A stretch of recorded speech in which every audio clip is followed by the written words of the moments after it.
Bible में एक व्यक्ति है नहेमिया। नहेमिया कैसे प्रार्थना करता है, आज नहेमिया की किताब से हम सीखेंगे। जब हम पढ़ते तो नहेमिया क्या कर रहा, प्रार्थना कर रहा। आज हम इस किताब से नहेमिया की प्रार्थना से हम कुछ स्टेप हम सीखेंगे कि हमारा प्रार्थना और किस प्रकार होना है।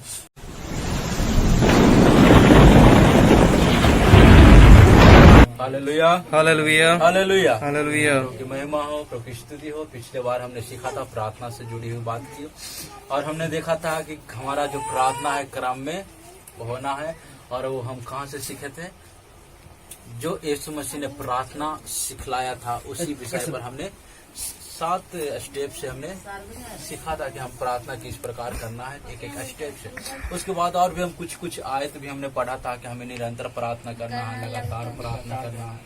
जब हम संकट में हैं, कष्ट में हैं, तो हम अपनी प्रार्थना, विनती, आराधना के दौरान क्या करना है, प्रभु के हाथों में सौंपी करना है। जिसके पास पुराना नियम की किताब है, नहेमिया की किताब पहला अध्याय, से निकाल के दूंगा। नहेमिया की किताब एर्जा के बाद है, इतिहास के बाद एर्जा, उसके बाद नहेमिया। जब हम नहेमिया की किताब पहला अध्याय उसका 4 और 5 आयत हम पढ़ेंगे और सब ध्यान से सुनिएगा। हालेलुया, सब ध्यान से सुनिएगा, कोई शोर शराबा नहीं कीजिएगा, ठीक है। ये बातें सुनते ही मैं बैठकर रोने लगा और कितने दिन तक विलाप करता और स्वर्ग के परमेश्वर के सम्मुख उपवास करता और यह कहकर प्रार्थना करता रहा, हे स्वर्ग के परमेश्वर यहोवा, हे महान और भय योग्य ईश्वर, तू जो अपने प्रेम रखने वाले और आज्ञा मानने वालों के विषय अपनी वाचा पालता और उन पर करुणा करता है।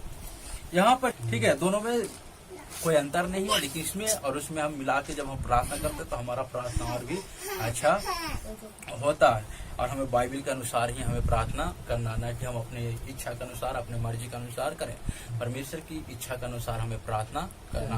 हम परमेश्वर की इच्छा के अनुसार प्रार्थना करते हैं तो प्रभु हमें हमारी प्रार्थना क्या करता है, सुनता। तो यहाँ जब आप ऊपर से 1 से जब आप पढ़ोगे तो यहाँ पर हननिया का एक भाई और कुछ यहूदी लोग यरूशलेम से चलकर नहेमिया के पास आया और नहेमिया को समाचार दिया।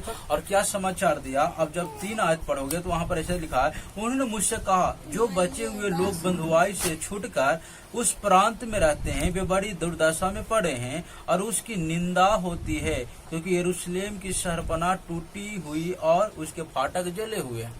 नहेमिया को कुछ लोग आकर क्या करा, संदेश दे रहा। क्या संदेश दे रहा कि जो यरूशलेम का जो शहरपनाह है वो टूट गया है और जो फाटक है, जो दरवाजा है, वो क्या हो गया, जल गया है। जिसके कारण लोग क्या हो रहा है, विरोधी लोग, दूसरे के देश के लोग हमारे शहरपनाह में घुसकर, हमारे देश में घुसकर हमें क्या कर रहा, सता रहा है, अत्याचार कर रहा, अपमान कर रहा। ऐसे प्रकार के जब संदेश नहेमिया के पास जब पहुंचा, तब नहेमिया ये सुनते ही वो क्या हो गया, बैठ गया। यहाँ लिखा 4 आयत की, ये सुनते ही वो नहेमिया क्या हो गया, बैठ गया।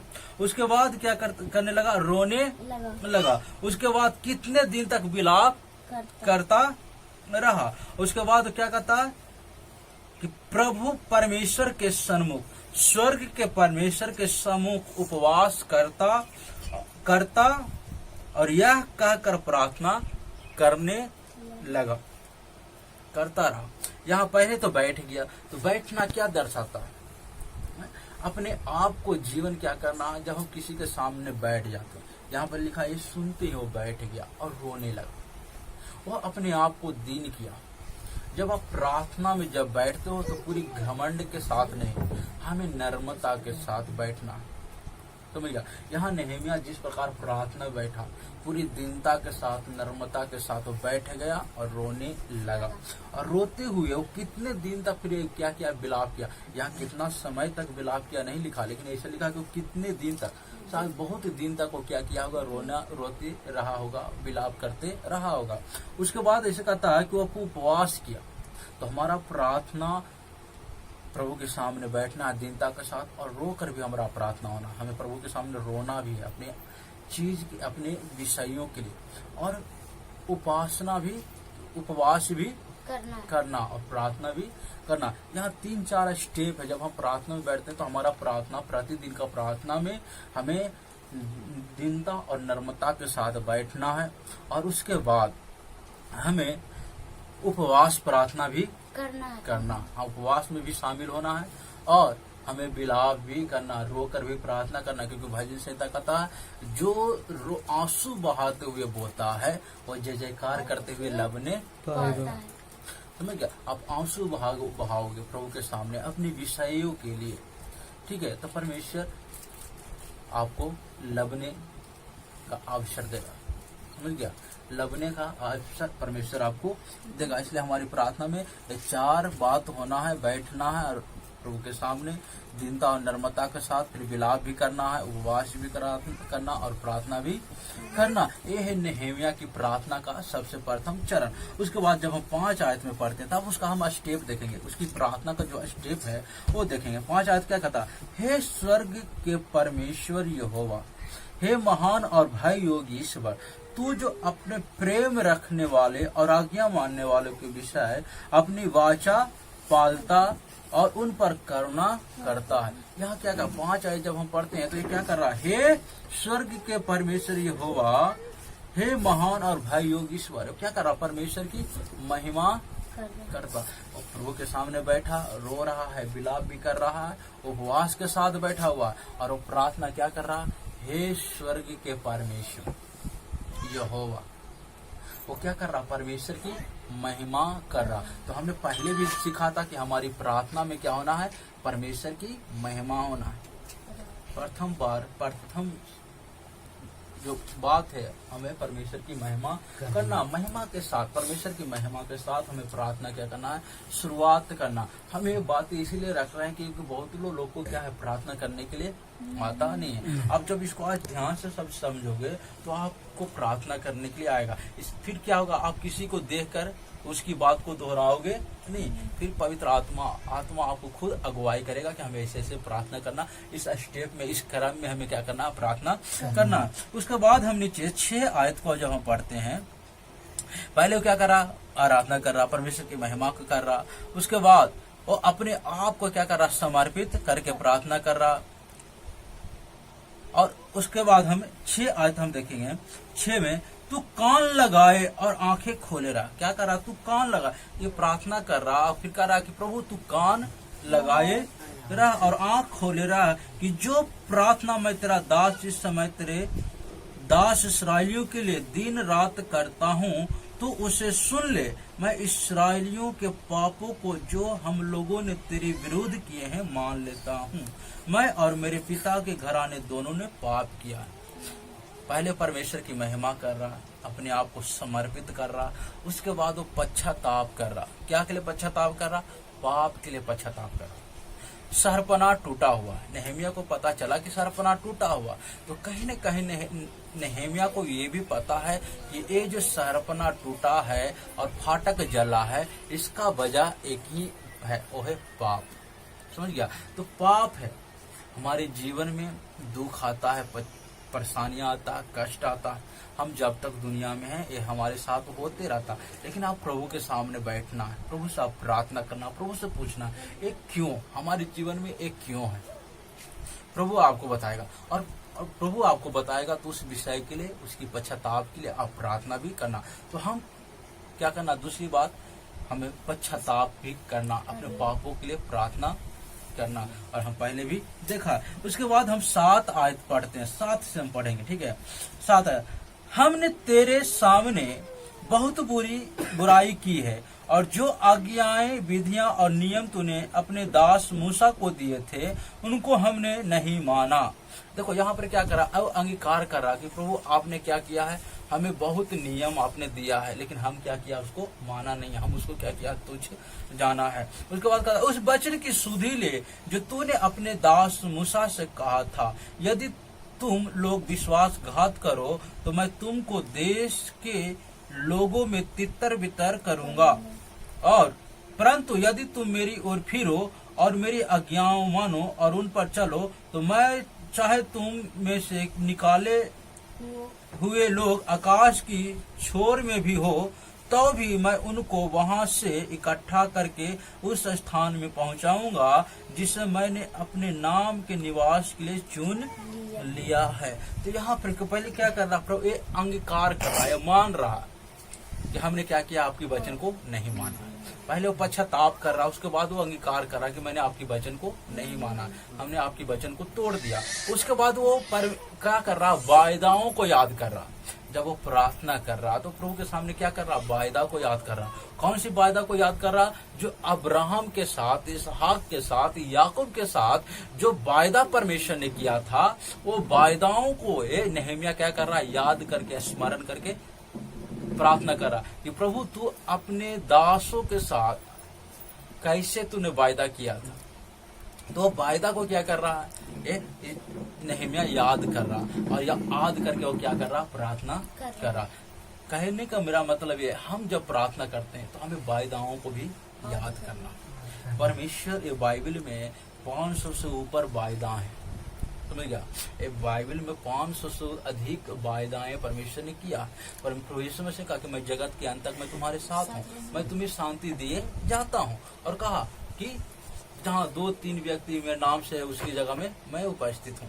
कहा तू पृथ्वी पर कहीं पर एक मन से होकर प्रार्थना करोगे तो वैसा ही हो जाएगा। बहुत प्रकार की वायदाएं मिलेगा। कहा कि तू जहाँ कहीं भी जाएगा मैं तेरे साथ साथ चलूंगा, इधर उधर मत देख, मैं तुम्हारे साथ हूँ। तुम्हारे दूध पिलाने वाली माँ तुम्हें क्या करेगा, छोड़ देगा, लेकिन मैं तुझे नहीं छोड़ूंगा। ये सब क्या है, वायदाएं हैं। तो हमें वायदा भी याद करना, स्मरण करना और प्रार्थना करना। नहम्याह यही बात को दोहराया, इसी वायदाओं को याद किया कि तू अपने दास के साथ कैसे तूने वायदा किया था, और ये वायदा को स्मरण करके वो प्रार्थना कर रहा। उसके बाद हम 10 आयत पढ़ेंगे। और अब वे तेरे दास और तेरी प्रजा के लोग हैं जिनको तूने अपनी बड़ी सामर्थ और बलवंत हाथ के द्वारा छुड़ा लिया है। अब क्या करा कि अब वे तेरे दास हैं, समझना बात को। 10 क्या करा, अब वे तेरे दास और तेरी प्रजा के लोग हैं जिनको तूने अपनी बड़ी सामर्थ और बलवंत हाथ के द्वारा छुड़ा लिया है। अब ये नहम्याह पूरे विश्वास कर रहा कि तूने अपने दास को क्या किया है, छुड़ा लिया है। तो पूरे ये विश्वास कर रहा, प्रार्थना कर रहा, इसकी प्रार्थना में विश्वास है, समझ गया। पूरी भरोसा है, दिलेरी है, दुविधा में नहीं पड़ा हुआ। आज हम जब प्रार्थना करने के लिए बैठते हैं तो मन में कितना लोग क्या होता कि हम ये विषय के लिए प्रार्थना करेंगे तो होगा कि नहीं होगा, ऐसे वो दुविधा में पड़ा हुआ रहता। लेकिन जब नहम्याह को जब देखते हैं तो ये कोई दुविधा में नहीं है, यह स्पष्ट रूप से कहा कि तूने अपने दास को बड़ी सामर्थ्य और बलवंत हाथ के द्वारा क्या किया है, छुड़ा लिया है। तो विश्वास के साथ हमें प्रार्थना करना, विश्वास भी बहुत महत्वपूर्ण बात है। हालेलुया। उसके बाद 11 आयत कहता, हे प्रभु विनती यह है कि तू अपने दास की प्रार्थना पर और अपने उन दासों की प्रार्थना पर जो तेरे नाम का भय मानना चाहते हैं कान लगा, और आज अपने दास का काम सफल कर और उस पर दयालु कर। और आखिरी वो क्या कर रहा, काम सफल होने के लिए प्रार्थना कर रहा है कि हम जो काम से हम जाना चाह रहे हैं वो काम को भी तू क्या कर, सफल कर। और एक बात नीचे जो लिखा है कि उस पुरुष को उस पर दयालु कर।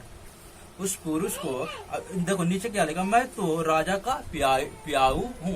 ये नहम्याह जो है ना, एक राजा का क्या है कि प्याऊ है, और ये यरूशलेम से बहुत दूर रहता है। अब इसको जाना है सरपना बनाने के लिए, वहां के लोगों को देखना है, वहां के लोगों को हौसला देना है, तो इसको यहाँ से जाना पड़ेगा। अब ये राजा का क्या है, प्याऊ। प्याऊ का मतलब क्या है, पिलाने वाला।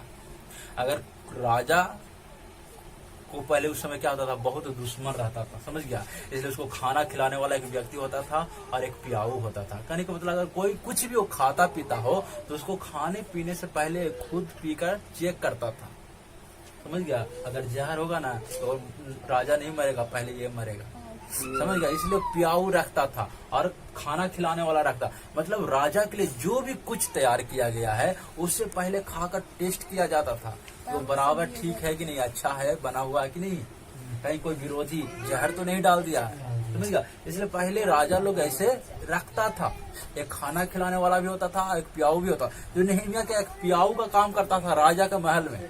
अब इसको ऊपर राजा दयालु होना है, इसलिए क्या होना, इसलिए प्रार्थना करा, प्रभु आप सहायता करो, आप सहायता करो, क्योंकि मैं क्या हूँ, एक प्याऊ हूँ, मैं राजा का प्याऊ हूँ।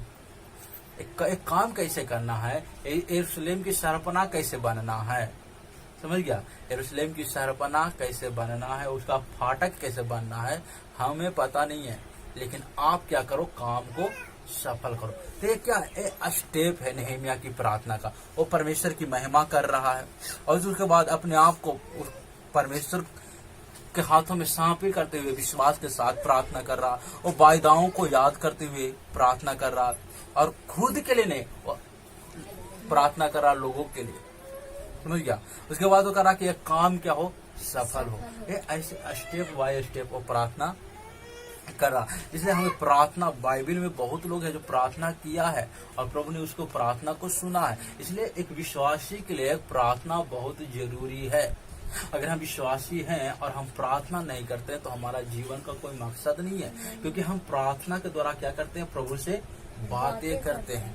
हम अपने जीवन की हर एक बात को क्या करते हैं, प्रभु को सुनाते हैं, प्रभु को हम बतलाते हैं। इसलिए प्रार्थना एक विश्वासी के लिए बहुत महत्वपूर्ण विषय है, एक बहुत ही महत्वपूर्ण एक भाग है। इसलिए हमें प्रार्थना करना जरूरी है, और प्रार्थना के बारे में हर एक पहलू को, हर एक बात को समझना भी बहुत जरूरी है। Hallelujah, hallelujah. हम कुछ आयत को हम देखेंगे, ठीक है। अब कुछ आयत को, यशायाह की किताब, अब उन यशायाह पुराना नियम है, यशायाह की किताब 30 अध्याय उसका 19 आयत पढ़ो। देखो 30 के 19 यहाँ पे लिखा, हे सियोन के लोगों, तुम यरूशलेम में बसे रहो, तुम फिर कभी ना रोओगे, वह तुम्हारी दुहाई सुनते ही तुम पर निश्चय अनुग्रह करेगा, वह सुनते ही तुम्हारी मानेगा। कह रहा, हे सियोन के लोगों, बात समझना, क्या कह रहा, हे सियोन के लोगों, तुम यरूशलेम में बसे रहो, तुम फिर कभी ना रोओगे, वह तुम्हारी दुहाई सुनते ही तुम पर निश्चय अनुग्रह करेगा।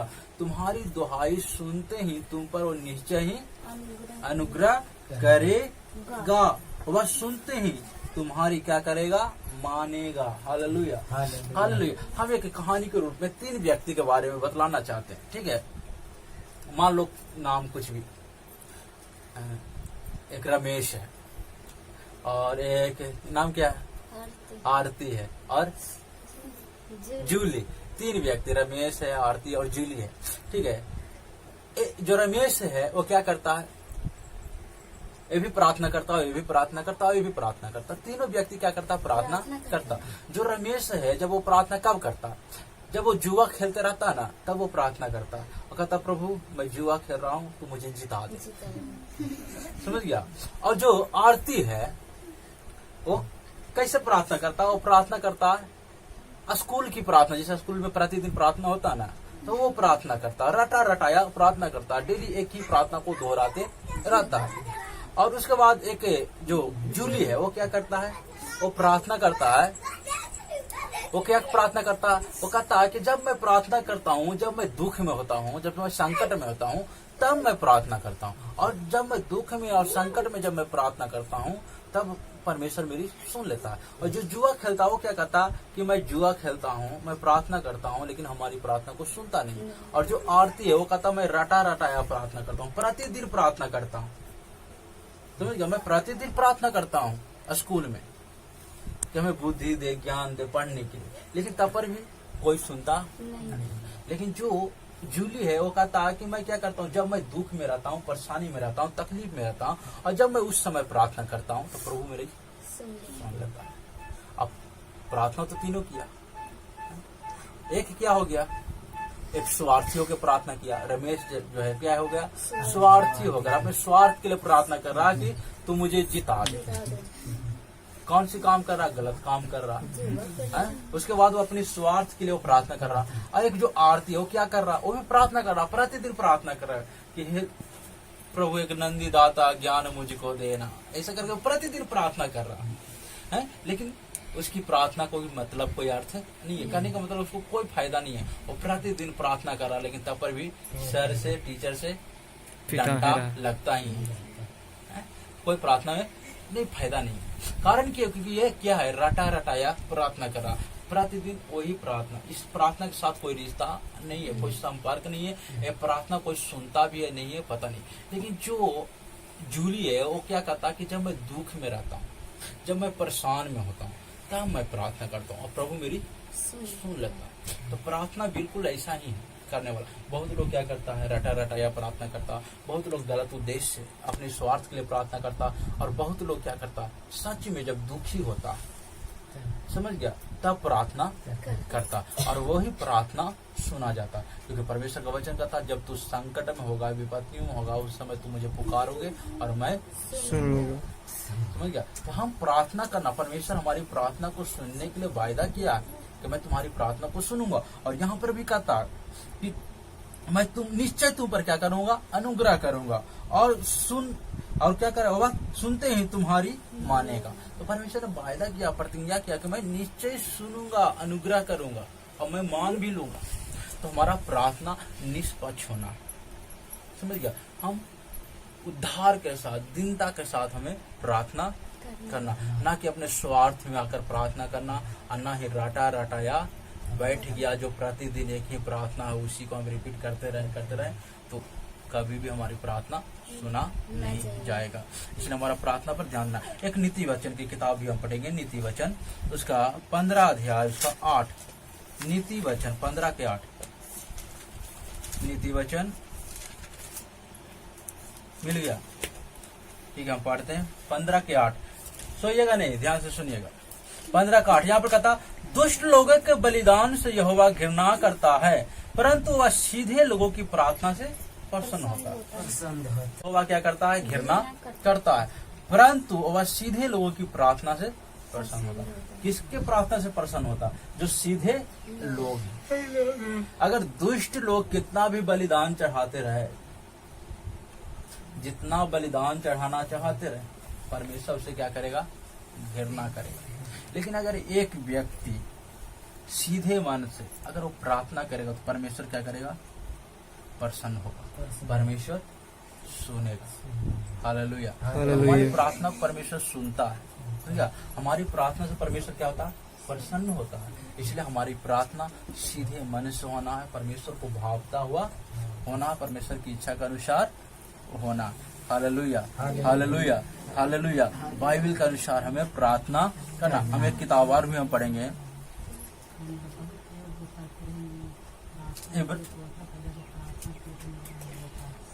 हालेलुया, प्रभु आपको आशीष दे। इब्रानियों के पत्री 5 के 7, इब्रानियों के पत्री 5 के 7, हाँ देखेंगे 5 के 7। यीशु ने अपनी देह में रहने के दिनों में ऊंचे शब्द से पुकार पुकार कर और आंसू बहा बहा कर उससे जो उसने मृत्यु से बचा सकता था प्रार्थनाएं और विनती की, और भक्ति के कारण उसकी सुनी गई।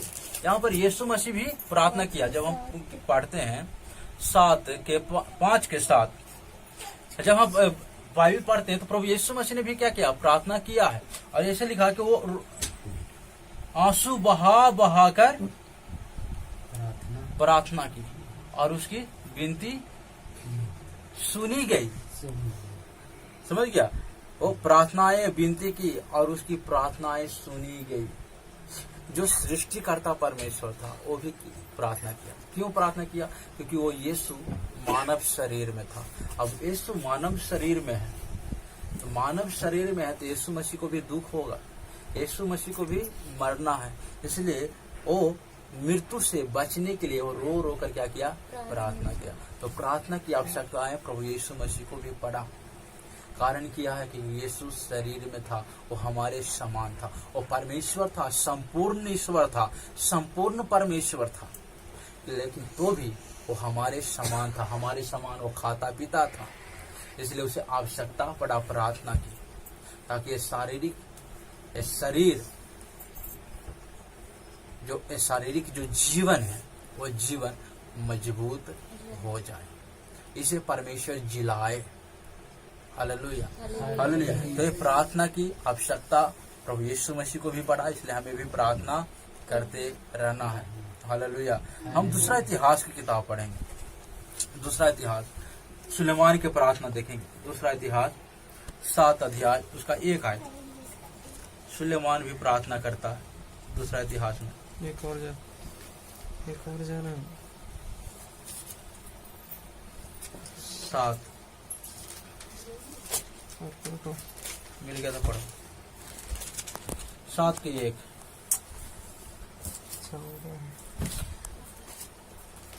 ठीक है, हम पढ़ेंगे, पढ़ो। जब सुलेमान यह प्रार्थना कर चुका तब स्वर्ग से आग ने गिरकर होम बलियों तथा अन्य बलियों को भस्म किया और यहोवा का तेज भवन से भर गया। हालेलुया। यहाँ लिखा कि जब सुलेमान प्रार्थना कर चुका, सुलेमान एक राजा है, और जब ये प्रार्थना कर चुका तो बाइबल बताती है कि स्वर्ग से आग गिरकर होम बलियों को क्या किया? भस्म किया। जब वो प्रार्थना किया तो स्वर्ग से क्या गिरा? आग गिरा। और जो वेदी पर जो होम बलि जो रखा हुआ था, वो होम बलि क्या हो गया?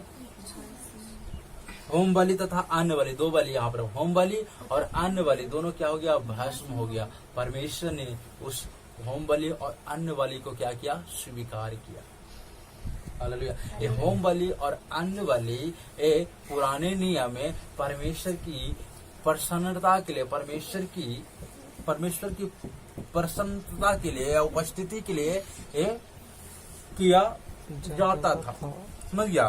तो ये जब ये होम बलि के लिए और अन्न बलि के जब ये प्रार्थना किया सुलेमान, और स्वर्ग से आग गिरा और भस्म हो गया। तो प्रार्थना शुरू से हम देखते हैं बाइबल में, जब सृष्टि परमेश्वर ने किया था आदम और हवा के समय से हम देखते हैं, तो परमेश्वर शुरू से ही क्या कर रहा? वो प्रार्थना का सुन रहा। आदम से परमेश्वर ने अदन की वाटिका में मिलने के लिए आता था और उससे बातें करता था। उसके बाद कैन और हाबिल प्रार्थना किया। कैन की प्रार्थना को परमेश्वर नहीं सुना, लेकिन हाबिल की प्रार्थना को परमेश्वर सुना। उसके बाद हम देखते हैं दाऊद, उसके बाद हनोक को इस्तेमाल किया परमेश्वर, उसके बाद नूह को इस्तेमाल किया, उसके बाद अब्राहम को, इसहाक को, याकूब को, और इसी देखते देखते आ रहे हैं कि एक पूरे इस्राएल कौम को, और सब की प्रार्थना को परमेश्वर सुना। आज हमारी प्रार्थना को भी परमेश्वर सुनता है। Hallelujah, hallelujah. इसलिए विश्वास के साथ, दीनता के साथ हमें प्रार्थना करना, जैसे कि हमने नीति वचन किताब 15 के 8 में पढ़ा। बलिदान चढ़ाने से उत्तम है कि हम दीनता के साथ हम प्रार्थना करें। हालेलुया। और परमेश्वर प्रसन्न होता है। हम जब दीनता के साथ प्रभु के चरणों में बैठते हैं और प्रार्थना करते हैं तब परमेश्वर प्रसन्न होता है। आखिरी एक आयत और हम पढ़ेंगे, उसके बाद हम प्रार्थना करेंगे। पहला यूहन्ना की किताब 5 के 4 आयत। पहला हमें उसके सामने जो हियाब होता है वह यह है कि यदि हम उसकी इच्छा के अनुसार कुछ मांगते हैं तो वह हमारी सुनता है। हमें हियाब होता है जब हम उसकी इच्छा के अनुसार मांगते हैं तो हमारी सुनता है। Hallelujah, hallelujah. हम प्रार्थना से जुड़ी कितना बात को हमने आपके सामने रखा है, और मुझे विश्वास है सब आप लोग लिखा भी है और समझा भी है।